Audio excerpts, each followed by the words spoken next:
I spent 7 days gaming on this tiny silver box, and honestly, it did something I never expected. It made me question whether I actually needed my gaming PC for some of the games I play. Most gamers dismiss the Mac Mini M4 immediately. No RGB, no giant graphics card, no gaming branding, just a tiny desktop sitting quietly on a desk. But after a week of playing AAA games on it, I'm asking a question I never thought I'd ask. Is Mac gaming actually good? Let's find out. When I first connected everything, my expectations were incredibly low. Let's be real, for years, Mac gaming has been a joke. Most gamers hear the word Mac and immediately think video editing, spreadsheets, and coffee shops. Not Cyberpunk, not Spider-Man, and definitely not modern AAA gaming. But after setting everything up, the first surprise wasn't performance. It was how normal everything felt. Controller support worked. The system stayed quiet. And unlike many gaming PCs, it wasn't turning my room into a furnace every time I launched a game. At that point, I started thinking maybe this thing deserved a fair chance. Then I launched Cyberpunk 2077, and while the performance surprised me, there's one specific reason I still haven't sold my Windows rig, and it's not what you think. Cyberpunk was the game I expected to completely break this experiment. Instead, I found myself doing something unusual. I stopped checking settings, I stopped watching frame counters, and I just played. Most review videos spend their entire time talking about benchmarks, but real gamers care about something much simpler. Does the game actually feel enjoyable? And surprisingly, Cyberpunk did.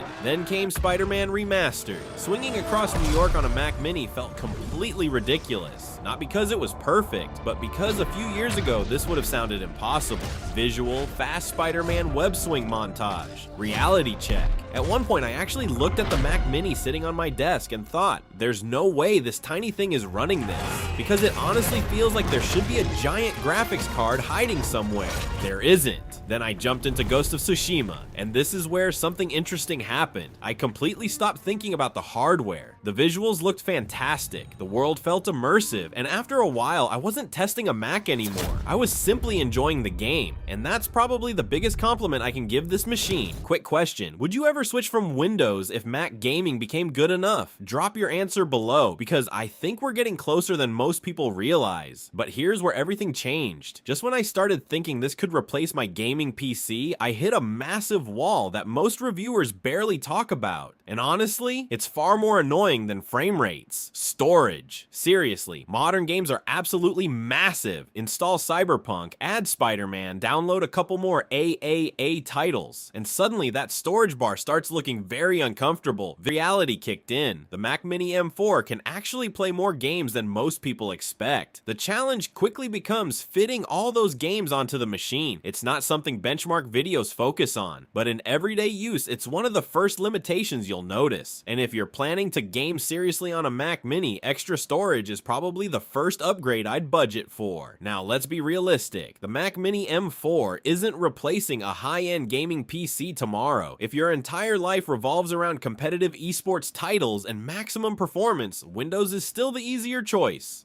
No debate, but that's not really the point. The point is how much gaming you can actually do on a computer that wasn't built primarily for gaming. And that's the part that genuinely surprised me, because every year the gap gets smaller, more games become available, performance keeps improving, and Mac gaming becomes harder to ignore. So after spending 7 days gaming on the Mac Mini M4, would I sell my gaming PC? No.